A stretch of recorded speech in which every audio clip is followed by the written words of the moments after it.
Their big headline that they have up in their party or at their event was they want to be the blockchain to house all of finance.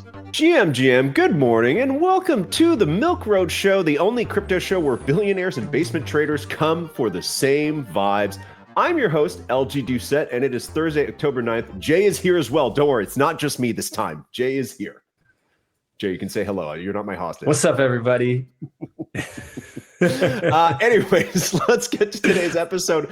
Hyperliquid, honestly, is the hottest thing of the cycle. They airdropped their tokens earlier this year and is the craziest airdrop I have ever seen. The valuation went from $2 billion to $60 billion just a few weeks ago. Today on a nice little discount. It is the king of the current on-chain perps meta, a corner of the space that has grown by leaps and bounds this year. It's crazy how many people are trading perps on-chain. Hyperliquid is the third highest revenue earner of the last month and made $88 million in September, following $110 million in August, and all that despite fierce competition from Astra on Binance, as well as an incumbent in Lighter who's trying to gain market share by charging zero fees. But Hyperliquid remains king. And today we are joined by David Schamis, who created a new company with $888 million in assets to basically buy up Hyperliquid. Okay, this is a DAT for Hyperliquid, backed by Paradigm, Galaxy, Pantera, D1 Capital, and he has been accumulating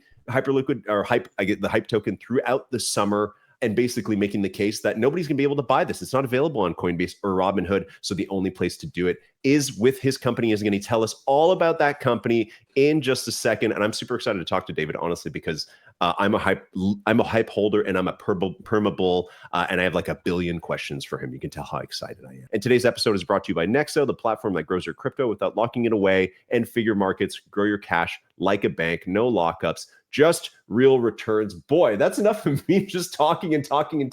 David, what's up, man? Okay, here we go. Finally, we got him. We got him on after I spoke for too long. Nice to see you. How are you? I'm good, man. I'm good. I feel like on a day like today where hype is down to about $43, I feel like this is either a great buying opportunity or a reason to panic. But I mean, I feel like we're talking to a guy who's going to say this thing is trading at a huge discount compared to the future. Yeah, I think that's pretty well said. Well, first of all, it's a pretty volatile asset. Like even within crypto, there's I think the realized volatility over the last period or so is like 140%. So it's pretty volatile in both good times and bad. But I agree with your point that I think you said a minute ago that this thing is.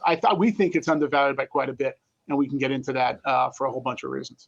Absolutely. But first thing I have to ask you is, I think back in July is when you guys announced that from your fund, 2/3 of it were going to buy Hype immediately. Has that been purchased? So yes, but let me correct exactly how we're doing it. So the deal we announced in July, which was $888 million, about 65% of that was investors committing to our deal to contribute Hype, not to contribute cash. The other 35 some odd percent were people contributing cash. So in other words, when we close in, likely next month, those people, some people committed a certain amount of cash, so they have to deliver dollars, and some people committed a certain amount of Hype, so they have to deliver a certain number of Hype tokens. So the short answer is, either they already own it, which I assume the vast majority of people committed what they already own, or they have to go out and buy it before we close. But I think the vast majority of people already own it. So it's not like we were out buying it, but it was already owned by the investors. Got it. And what was the reaction when you first proposed a Hype DAT? Because that must have been so exciting for people after watching like MicroStrategy and SBET really come up in the last couple of years and this year as well. That must have been fantastic for your investors and everybody that you partnered with. Yeah, I would say we started looking really closely at Hyperliquid kind of in the spring of this year. And, relatively early on in our process, we were introduced to the folks at Paradigm, who also, we were told, were looking at doing a DAT for Hyperliquid. So we kind of, pretty early on got connected with them. And, the more we looked and the more we thought about the situation, the more we liked it. And, it's really two pieces that aren't particularly complicated. One, if you look at the revenue and the cash flow the thing generates relative to the multiples that it trades at, it's just a compelling valuation, especially given the growth it's had and given like what the opportunities we see for growth going forward, compared to anything that else that trades in the crypto world, it actually feels like a pretty good value. That's sort of item one. And then item two, I will tell you, back in the spring of this year, it wasn't like we at our firm were sitting around trying to think of, how do we become the 101st Michael Saylor knockoff? It just wasn't really on our list of things to do.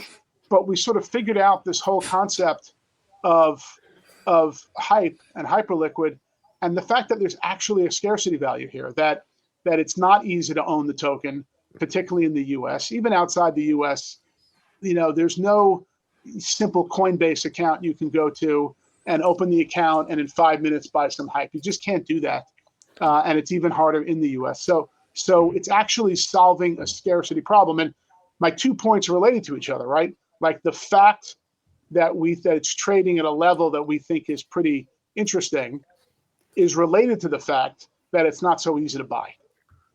And once we figured all that out, we got pretty excited about it. How is it not listed on Coinbase? I don't understand this, David. Like you tell me, it's a top 10 crypto at this point without it. Maybe it's because it's so new, but dude, listen, I follow this stuff. I see the most random meme coins get listed on Coinbase. Like, I don't understand how this isn't there. I don't know. I can only assume that Coinbase sees them as a competitor and doesn't want to help a competitor, I guess. I don't really know. From the time we started looking at this back in May, people kept saying to us, Coinbase will list it. Of course, they're going to. Hasn't happened yet. I think Binance US said they were going to list it. I don't think it's listed yet. At least the last time I checked, it wasn't. They said they were going to, and I don't think Binance US is all that popular anyway. But you're right. It's just not that. It's not out. It's not anywhere. It's just so strange. They probably wish they thought of that. A nice on-chain perp dex would have been a nice product to roll out. But just before we continue, I just want to give the audience a sense of Hyperliquid, because I'm sure a lot of people have heard of it, but maybe don't get a sense of just how massive that revenue is, because you gave that as a really good bull case for getting in there. First of all, they are the top dog in on-chain perps by like a massive margin. I think he is, even as of right now, their market share is at least 50%. I'm just going to double check those numbers, but I think that's on the DEX side, right? That's on the DEX side. Yeah. That's on the DEX side. That's on the DEX side, exactly. And they're even today, their revenue is $3 million, which is absolutely like berserk, and that's like on a down day. In a day. To be clear, that's one day. He's not talking about one day. In just one day. That's it. Yeah, like $3 million for any crypto product in revenue is pretty fantastic, given like the aggressive startup competitive nature. They currently have $14 billion in open interest, and their the closest competitor, which is Lighter, which maybe a lot of people are using as well because they have an airdrop coming up of their own. Their open interest is like $2 billion. So they are dwarfing even solid competitors. And I think their most recent total volume was $300 billion in a month. They did $300 billion of volume on just the DEX in just a month. And one big juicy thing for me as a more of a degen person is that they have 38% of their supply that's unreleased as well, which we don't know. We don't know what will happen to that. So just some data for you guys on Hyperliquid. But David, I mean, you gave a really great case there for Hyperliquid specifically. I'd love to dig into that. I mean, you made a good case, but you didn't want to be a Michael Saylor a knockoff, but why? Like, was it strictly the revenue numbers that attracted you about Hyperliquid? And how do you make a decision on something that's so new? I mean, it's less than 2 years old. Yeah, the answer is, being new and growing fast is not necessarily a negative when it comes to wanting to invest in something. Hyperliquid's been around for like 3 years, maybe even less than 3 years as a company. I think they have 11 employees. They've never taken any outside capital, not a penny. And their run rate free cash flow, as you said, $3 million a day. It's kind of like $1 billion to $1.5 billion a year. And of that, I think 99% is the number that they use to repurchase the tokens.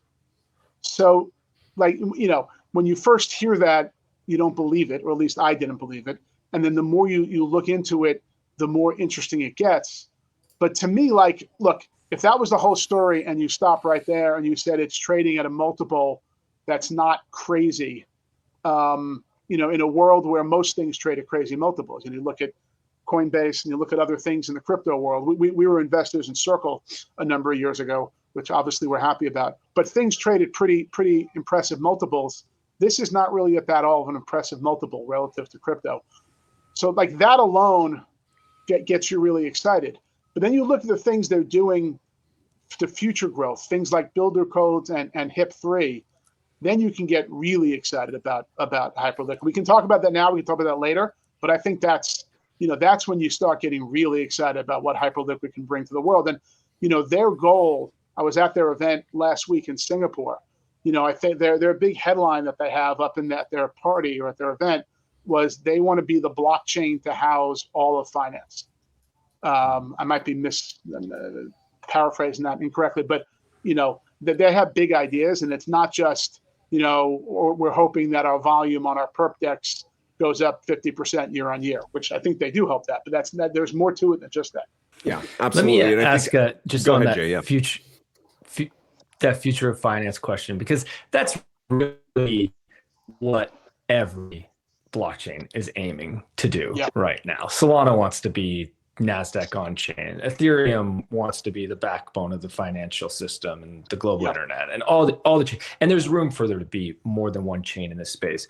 When we look at Hype right now, it's 12 billion roughly in market cap. As you said, it's volatile, so it's not exactly 12 billion. It changes, can change by $1 billion in a day because it is a volatile asset.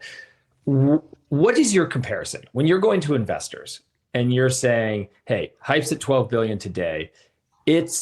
Hype could be blank. Hype could be this public equity stock, could be this, which has a market cap of this." Do you have a comparison like that? Yeah, 12 billion is a little unfair, just for the record. So 12 billion represents the amount of circulating supply right now. I think the right way to think about this is to get to allocate there's a bunch of unlocks that are supposed to happen in November, and sort of the core team that built this are getting those unlocks. Now, whether they sell or not is an open question, and there's a lot of debate about that in the sort of crypto Twitter world right now. But I don't have the exact number here, but I think that the real sort of market cap, sort of an apples to apples to like a public company, is probably more than 12 billion, but it's not a lot more than 12 billion. And to your point, I think there's the thing is generating $1 billion to $1.5 billion of free cash flow on a run rate basis. That's just not a very big multiple. And I'm not going to sit here and be like, say it's going to go up 100x in the next 5 years, because, it's a kind of a ridiculous prediction to make. But I think there's a lot of room to grow here, both because the underlying free cash flow is going to grow, and because I think you're going to have multiple expansion over time as more people know about it. And look, you guys made the point earlier, even in the crypto world, it is amazing how many people don't really know what's going on yet with Hyperliquid.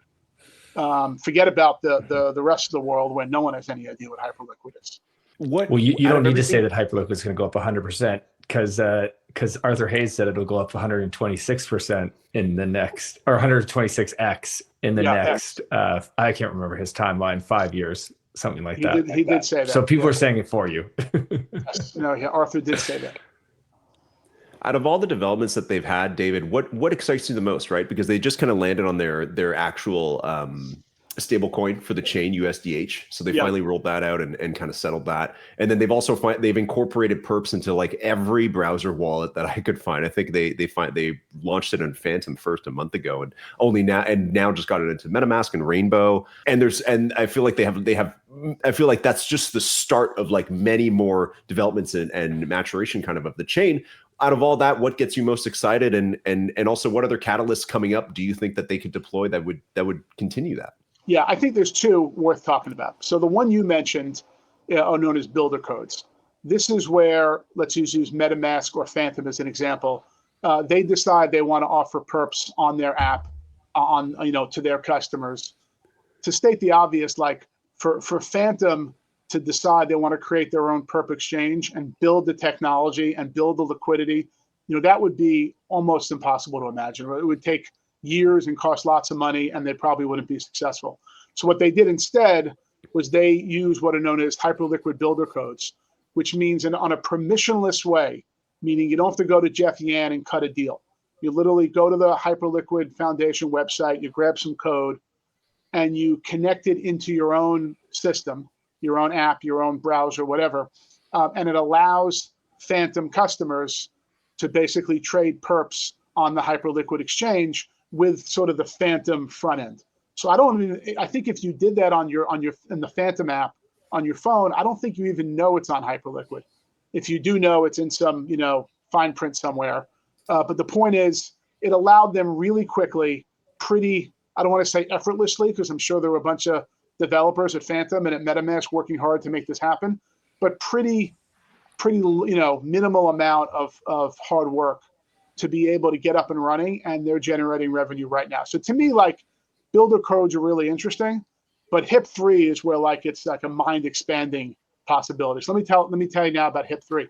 HIP-3 is similar but different. It's as if someone else wants to create a perp market for any other asset out there.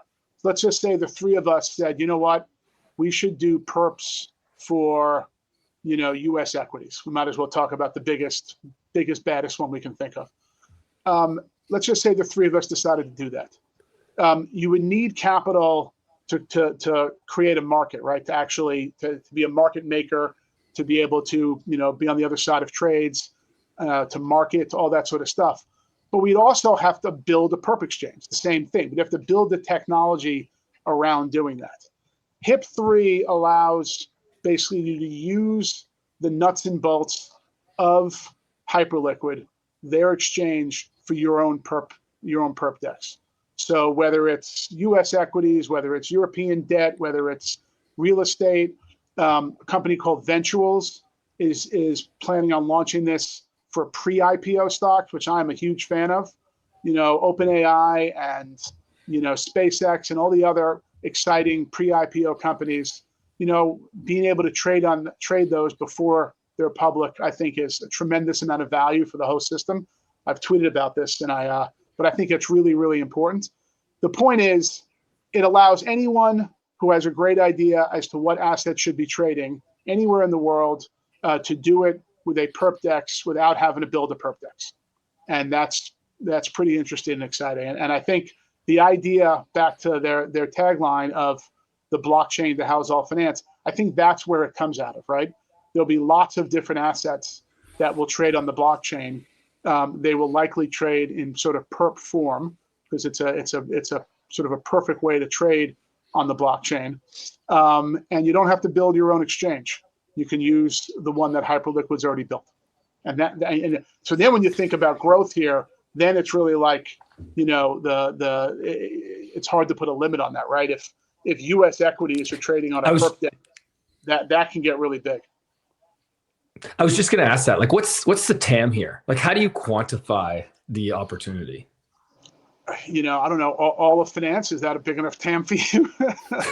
Look, I don't want to sound hyperbolic. Global equities, that's like just equities. 120 trillion roughly in global equities alone. Like, that's just global equities.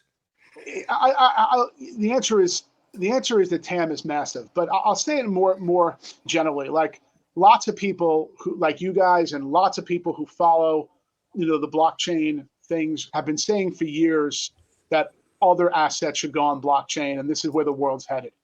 And I think people have been right in saying that, but exactly how that's going to work, the actual nuts and bolts of what's going to happen tomorrow, who's going to trade, where's the money going to move, like, people haven't exactly figured that out yet, I think. And I think Hyperliquid's HIP-3 rollout is actually saying, here's how it can exactly work. If someone wants to create a perp exchange for Italian real estate, now you can actually do it, and you can do it with a Hyperliquid backbone. David, are you into prediction markets? Because I feel like we're almost in that territory here, and this kind of lends itself to that primitive in a sense, right? Where, like, with that technology, they're able to create markets for things that didn't exist. Yeah, where there was no market. There was a proposal, not by the Hyperliquid guys, but by the community, that came out recently, where they called it HIP-4. And again, I think this was the community proposing something too hyperliquid, which is basically HIP-3 for prediction markets. And I think there, just the technicals are a little different, right? Because in a prediction market, in the end, it's either a 0 or a 1. There's nothing in between. So you have to change some of the technicals around how HIP-3 works, but it's also totally doable. And I agree. I'm a big fan of the prediction markets. I find them interesting, mostly interesting to see, to see what people are saying. If you want to find out who's likely to win the Virginia governor race, the prediction markets are much more interesting to look at than the poll. That's it. Yeah, I mean that's one of the big bull cases for Polymarket is they want to be a news app more than anything, right? Right. That's kind of their whole case is that it's less a gambling place and more of a news app. Tells you what's going to happen or what's happening at the time. Yeah, it is, and I think a lot of people misunderstand it a lot. When something with an 80% likelihood ends up not happening, meaning the 20% likelihood happening, people say, "Oh, the prediction market was wrong." It wasn't wrong. 80% likelihood means 20% likelihood of not happening. 2 out of 10 times, is actually a fair amount of times. It's not like we've all seen much less likely things happen in our lives than 2 out of 10 likelihood. So I think there's a bit of an education that the world has to get around prediction markets for them to act. Because I've seen people say things like, "Oh, whatever market said something was 80-20 and then it went the other way. So it shows how bad those prediction markets are." That's just not true. That's not the right way to look at it. David, in your experience in finance, and I'm assuming you've obviously spoken to Jeff and the team. I'm assuming you have a pretty good relationship with them as well. Yep. What's something that you wish they were doing better? Because I feel like I don't want this whole episode to just be like Hyperliquid is the best and just give that 100% like this is the only thing that matters. Like tell me something if you're advising them or something like that. What's something that they need to focus on more to continue their success? Look, I think from the investor side, which we are, and this is something I actually talked to the team about a bit last week in Singapore, markets don't like unknowns, right? Markets like, even when things are bad, they'd rather know than not know. And I think that, we're coming into these unlocks in November. And I think that the sort of hype market and hype investors are sort of begging for some clarity, good, bad, or otherwise, just give us some clarity. And I think that, Jeff and the team haven't given a lot of clarity. It's not really a negative. I'm not criticizing them. I think people, again, the markets often assume the worst. I think the markets assume that come November, whatever, 29th or whatever that date is, that they're going to be dumping all their hype. I think that's highly unlikely. I think anybody shorting hype going into that is going to be sadly, mistaken because I don't see that happening. But certainty and clarity are things that markets like. So I think around that area, I think it'd be helpful to give more clarity. And there are some proposals that have been put out there around sort of talking about the outstanding amount of hype token in a little more of an apples to apples way as to how we think about like a public company. And I think that'd be helpful also. Public companies, there's lots of public companies out there that might have, I'm making up numbers here, but 100 million shares outstanding and 1 billion shares authorized by the board. Nobody says, well, that means they really have 1 billion shares outstanding. But in the crypto world, people are still kind of figuring this stuff out. What about listening to community? Because I mean, even you're saying like with HIP-4 and this proposal from John Charbonneau that was put out a couple of weeks ago, proposing to at least address what they're doing, their 45% extra supply, which 38% was earmarked for future emissions, which they haven't clarified, and 7% has been from buybacks, right? That they've been doing, which has helped the token price. And he's suggested different ways to kind of reduce those or even burn them entirely. Is this, if you're Jeff and team, should you be listening to this, or do you continue on your roadmap that you have and just go at it? Look, I'm highly biased in this regard. I hope they listen, and they certainly do listen to the community. I mean, there's no doubt they are very in touch with this community, and it's still not a huge community, right? Like, you can go on crypto Twitter and, go down a rabbit hole one night, and, it won't take you long to sort of know all the key influencers in the Hyperliquid world. So I think they do listen to it. I think that, there are priorities that they have. And while I'd love to have, clear clarity on some of these things, I'm not sure it's highest in their list of things to deal with. So I think they will. I think we will. I think part of our job is to sort of explain that to the world. And you mentioned Charbonneau. I think he did a nice job of laying that out in a proposal or whatever you call it, a paper. that once our deal is closed and we're up and running, we plan on having that kind of reconciliation on our website so people can understand it. Why do people invest in real estate? Because it spits off cash flow. But I'm not here to manage rental properties. That's why I'm looking at Figure Markets. Their new democratized prime product backs your money with real cash flowing assets and returns up to 9% APY. It's the first real world asset borrow lend pool built for everyone, not just institutions. Ready to lend like a bank and get more than the 5% Aave is offering you? Download the Figure Markets app today and get 9% on your idle funds. Go to milkroad.com/Figure Markets. If long meetings and judgmental bankers are your thing, Nexo's probably not. Nexo is a premier wealth platform built for people who value their time and money. It's built for people who have idle cash lying around and want it to grow fast. Whether it's Bitcoin, Ethereum, or even Forex-pegged assets like USDT or USDC, Nexo offers up to 14% annual interest and access to crypto-backed credit in under 24 hours. Your assets need a platform built for growth. Join Nexo. Let's talk a bit more about the actual company, because I think it's a good segue. I mean, obviously, when I found out we were having you on the show, I was like, wait, can you actually buy this thing yet? Can you buy into this DAT? So tell us a little bit more about the status of the company and kind of the mergers that came to be. Yeah. So like most DATs, we had to find a existing public company to merge into. It's sort of like the opposite of a SPAC. A SPAC, you have something that's public, but there's no operating company. Here, because owning the token alone is not an operating business, you need to have an operating company to merge it into. We partnered with a company called Sonnet Biotherapeutics.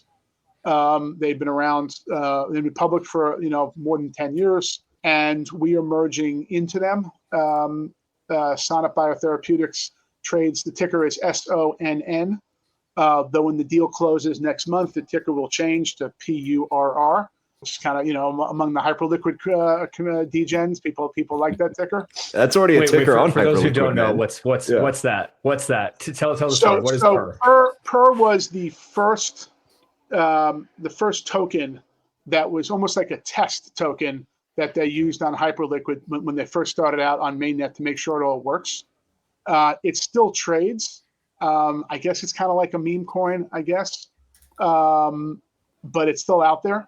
We're going to use so our ticker PUR has no relation to the PUR token, but we're using PUR because that's like a real connection to the Hyperliquid exchange. Anyway, so Sonnet's the company we're merging into. The deal's going to close in mid-November. We filed our latest S4 a few days ago, where we expect to have the shareholder vote on November 20th and a closing shortly thereafter, like November 21st, at which point a couple things will happen. There'll be a 1-for-5 stock split, just because there's a lot of shares out. We want to clean it up and make it more normal. And the ticker will change to PURR. It is currently trading right now under SONN. There's not a ton of liquidity. I'm looking at the screen right now. There's like 170, is this right?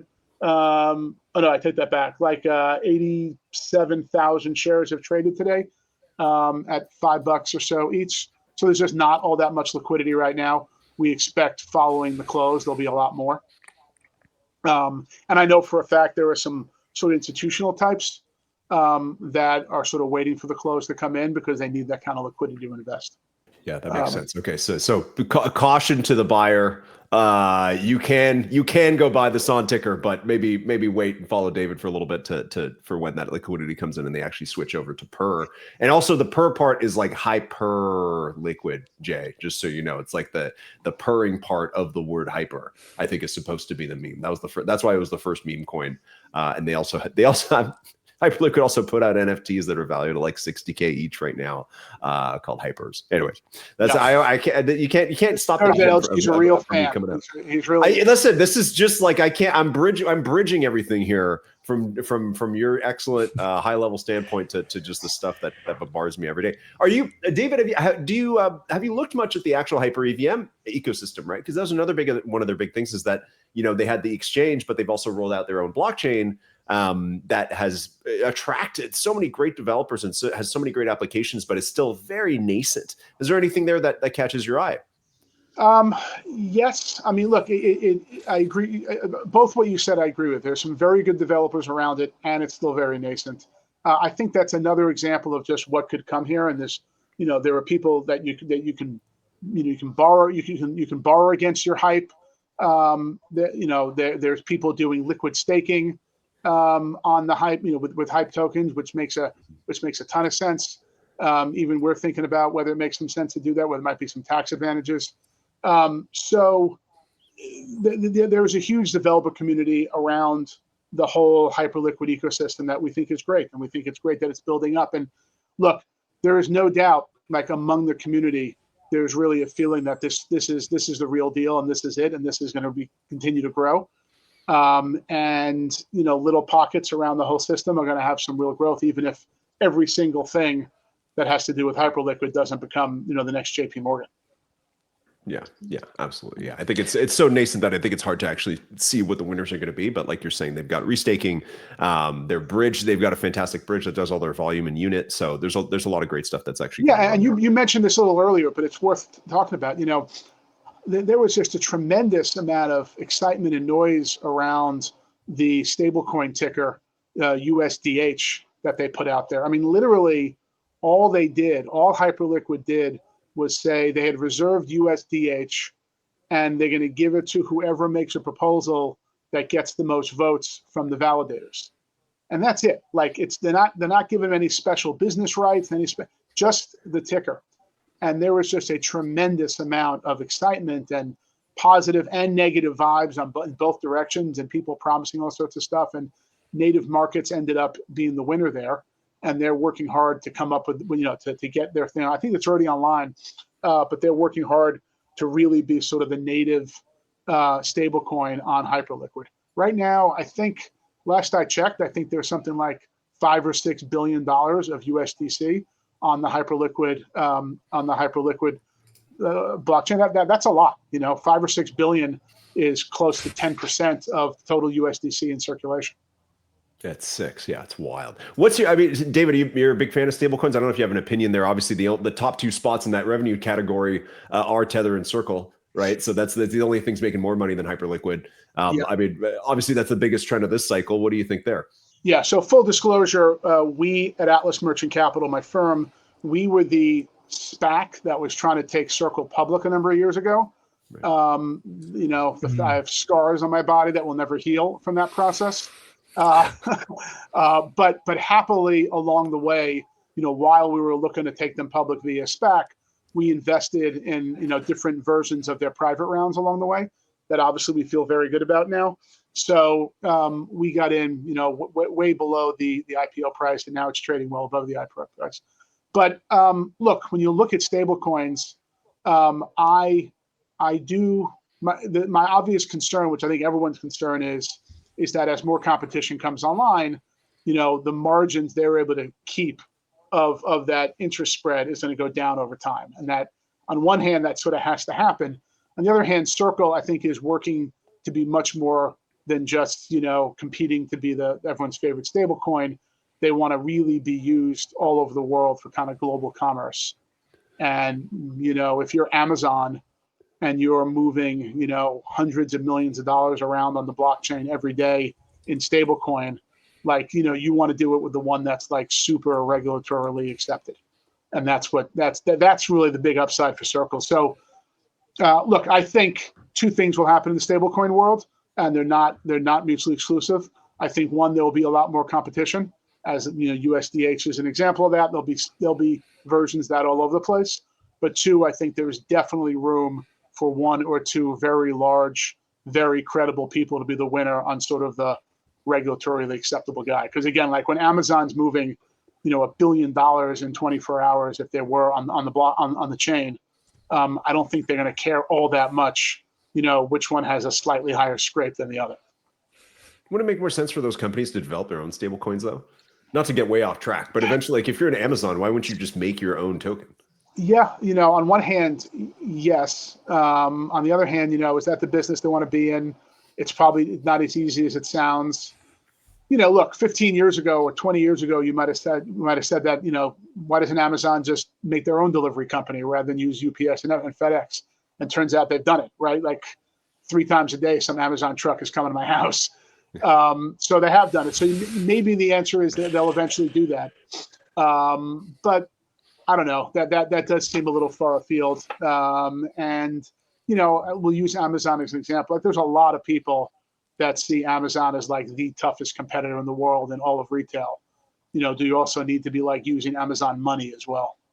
I can see there being some pushback there. Yeah, no, that makes sense. Yeah, feels like a weird science fiction movie.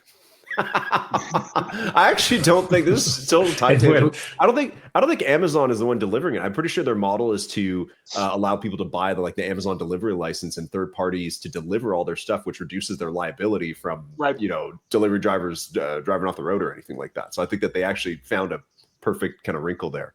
Yeah, I have guys like in regular cars coming to my house and dropping off stuff. Like, I don't think they'll do that with stablecoins. I don't think it'll be like, hey, anybody can be our stablecoin provider, right? For something that's a lot more important. Okay, great answers. We're getting a little far off. Actually, while we've kind of orbited way around Hyperliquid while we're out here, are we in cycles, David, or what? Like we're in the froth of October here. We're on a little pullback, but all signs point to higher. What's the deal? Like, is this a 4-year thing, or is crypto going to continue to thrive from here? Look, I personally think. Well, let me take a step back and talk about one of the things I've always sort of disliked in the whole crypto conversation. And even as recently as earlier this week, I had a conversation like this with a pretty sophisticated market guy I know. So many people in the crypto world and both in the world and outside, sort of looking in, being critical of crypto, sort of talk about crypto as very much an all or nothing thing. Right? Either Bitcoin's going to be the whole world's currency in whatever 100 years from now, and there won't be any US dollars anymore, or the whole crypto thing is worth zero, and it's completely the whole thing's a scam. And I don't think the question is really that binary.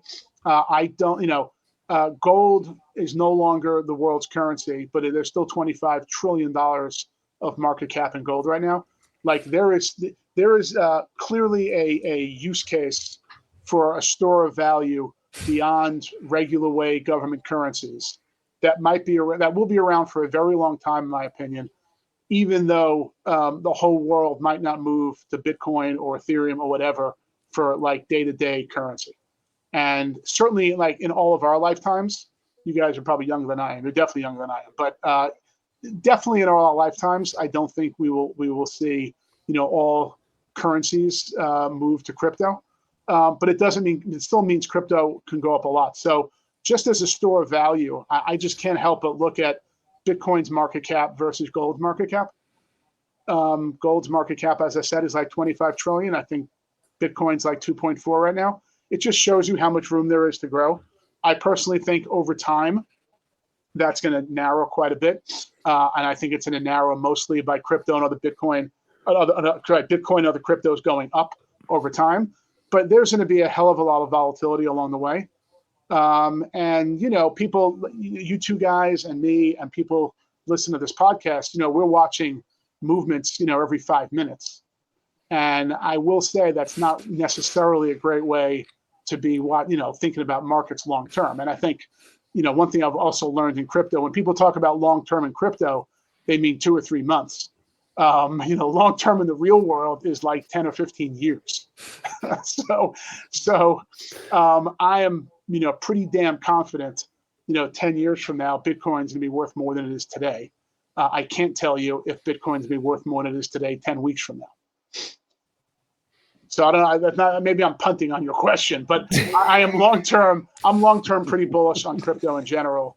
But it's just really hard to predict.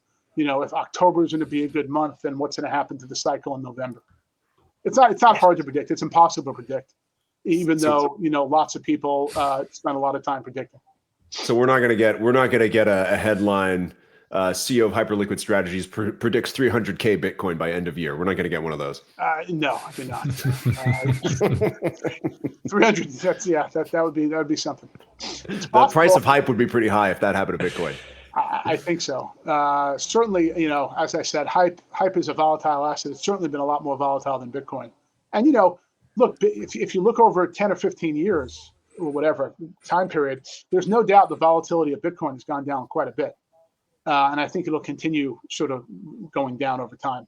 There are probably lots of crypto vol traders out there that don't want to hear me say that, but that seems obvious.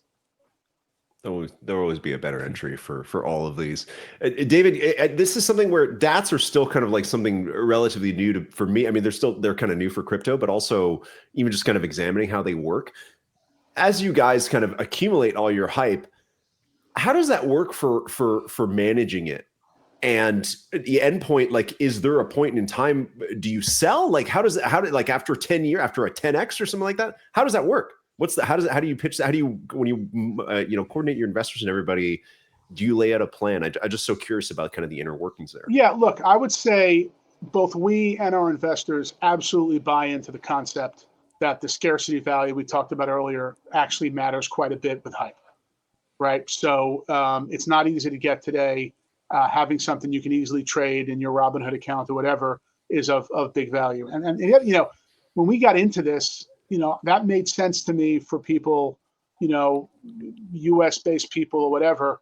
The more people I've talked to, I spent time with, I'm not going to mention their name, but one of the largest, most sophisticated high frequency traders out there, both crypto and non-crypto high frequency trader. And they said to me, we've been following hype for years. We've followed Hyperliquid for years. We've been following the hype token since it was airdropped, but we can't own any of it because we're a US-based company and our compliance department won't let us own something on a DEX, and I said, and they said, we're going to follow what you're doing, and we'd probably buy some of your stock. And I was amazed to hear that, right? Like, again, I understand why somebody with $50,000 in a Robinhood account would do this. But this is really, a super brand name, high frequency trader who said, we just can't trade on DEXs. So like that dynamic is very much there right now. And we think it's going to go on for a while. To your question as to what the end game here is, so long as that exists and so long as we're trading at what I consider to be a healthy MNAV, I don't think there's any reason to do anything other than issue stock, and other forms of capital when we think it's good to do, and buying more hype, and just sort of rinse and repeating that for a while. I think if the world changed, if it got really easy to buy hype, or in a different world, and we would know the world changed because our MNAV would be 0.5 or whatever. Like the market would be saying to us, there's no longer a value for you guys to exist. There's actually a disvalue or whatever, an anti-value, a negative good, a bad will for you guys to exist. Then we'd have to think about it, right? Like our job is to create book value accretion and value creation for our investors. And if the world changed, we'd have to change with it. Isn't it? I'm just going to challenge you on one of those things that, somebody who is not allowed to use, or they're not able to use a DEX. Why would they want to own the token for a DEX? Well, just because they're not allowed to use it doesn't mean they don't see the growth, and doesn't mean they don't see the compelling valuation that it's trading at. There are lots of public companies, stocks that I personally own, whose products I don't use. Like just because I don't, you don't have to use the product to buy the stock. And these people are really close to the markets and they follow what's going on and they see the revenue. And just because they're not a customer doesn't mean they don't see the value there. I meant more from the standpoint of like, if it's not regulated yet, are they betting on the idea that it will be? You know what I mean? Like, is that kind of their bet that it's like, well, in the future we'll be able to use this because they're saying they can't, like, why can't they use the DEX? Because in certain parts of the US, you can't use Hyperliquid, or because they manage so much money that it's just outside of what they allow themselves to do. I think it's just they have a compliance department and they care about, they worry about this stuff, and it's their job to worry about these things. And, they've come to that conclusion. But again, just because I think they recognize just because their compliance department doesn't want them doing it, it's ridiculous to say, well, that means nobody's going to do it. Because, there's billions of dollars of trading going on, proving them otherwise. Oh, totally. Yeah. It took companies years to convince their compliance departments to probably make websites. Yeah. 30 years ago, right? Or to own crypto at all, or to own any crypto. Yeah. You know, a lot of people were saying that they can't possibly own crypto when Bitcoin was at 10,000, and now they're wishing they got their compliance apartments over and they're buying at 120. David, what would you say is like some good advice for people that are looking to get into Hyperliquid before they can trade this ticker, or even if you zoom out, like what's good advice for people that are, maybe just holding a bit of Bitcoin but want to start to diversify their assets?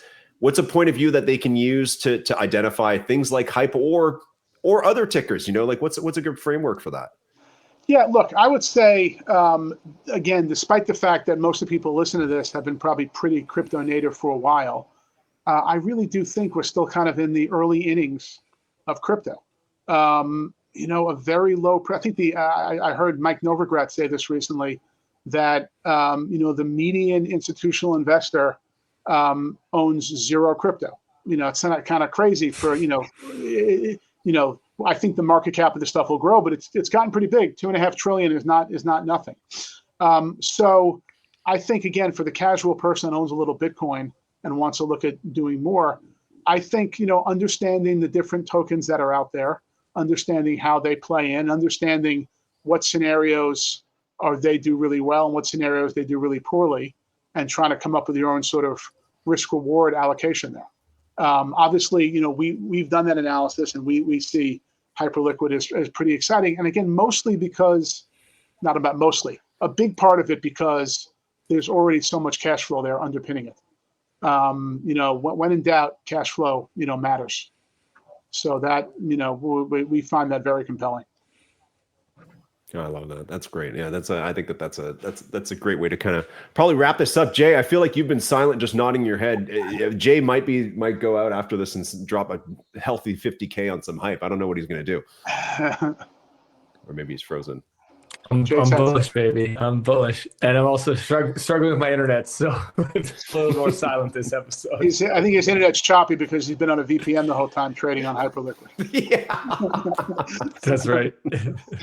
He's up 20% on the Monad pre-market, which you can trade. One of my favorite Hyperliquid Dex features is that they finally solved the problem of pre-trading airdrop tokens of like L2s and other things that are launching. Is that you used to sell your allocation on some sketchy market, but now you can actually just trade the ticker price, the valuation well before, which we saw with Plasma, we're seeing with Monad right now, and probably many more in the future. So I love that. I just love the new features that they've had.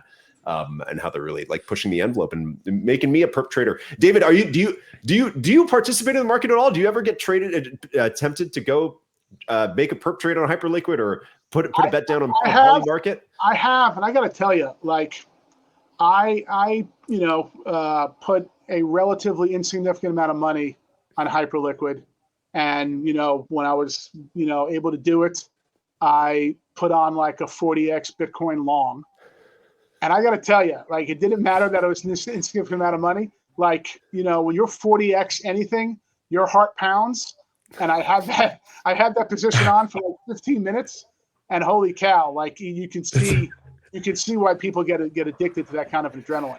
And on one hand, I'm not sure that's like super healthy, because that could be super addictive and all that. On the other hand, it's never a great thing for the powers that be to tell people how they should, be able to allocate their own capital. But again, I have done it, and you can see how the heart was pounding when I was 40x long. There's other places where you can do 500x, but I don't feel like that's something Hyperliquid should offer. I feel like that's a little too wild. I mean, 500x, that's like, that's a couple. It's like $1. It's like a change, $1 change on Bitcoin. You got to be really confident to put that down. They're really nuts. I mean, it's less about confidence. It's more about like, it's, again, I'm confident in what Bitcoin is going to do over the next 10 years. It's really hard to be confident what it's going to do over the next 10 minutes. Yeah. Really. Absolutely. Again, hard's not the right word. Probably impossible. Totally. Yeah. Jay, did you have anything else for David? I think it's been a fantastic episode, man. I love talking to David. There's a big dip right now, man. Like this is the time to get in. Yeah, it's financial. It is definitely volatile. There's no doubt. I'm looking at it where it is right now. 42? Yeah, 42 and a half. It's down, almost 10% in the last 24 hours. That's quite a bit. Definitely not financial advice, like Jay said. This is me being excited to add to the bag. But there's a lot of other great stuff out there, and you got to make your own decisions, folks. Okay, and just keep following David and Hyperliquid Strategies as they kind of turn over their ticker. The ticker will be PER in November. David, is there anything else we should know about the company or yourself before we wrap up? No, I think it was great. We didn't talk much, but my day job is that we run a private equity firm for financial services businesses. We consider this a financial services business the way we consider Circle a financial services business. Mm-hmm. I think if this was like a Bitcoin DAT, it would be a little trickier because but that's just a little more background on why this fits sort of well into what we do. Awesome. All right, David. Good. Nice talking to you guys. Thank you. Thank you. Yeah, thank you so much for coming on the show, man. Been great to have you. Time, David. And yeah, we'll be back tomorrow. Another episode of Milk Road Daily. Thank you guys for listening. I'll watch and watching as well. We're sending Kyle Reidhead, our head of research, to the UK's largest Web3 summit. I'm talking about Zebu Live, happening October 21st and 22nd in London. Want to join? Use our code MILK to get 20% off your tickets. Hit the link in the show notes and say hi to Kyle for us. Want insights on what's moving crypto markets and how we're trading each event? Subscribe to our channel and join the Milk Road Daily and Pro newsletters and start investing like the top 1%. This show is for educational purposes only. Nothing we say is financial advice. Investing is risky. Never invest more than you can afford to lose.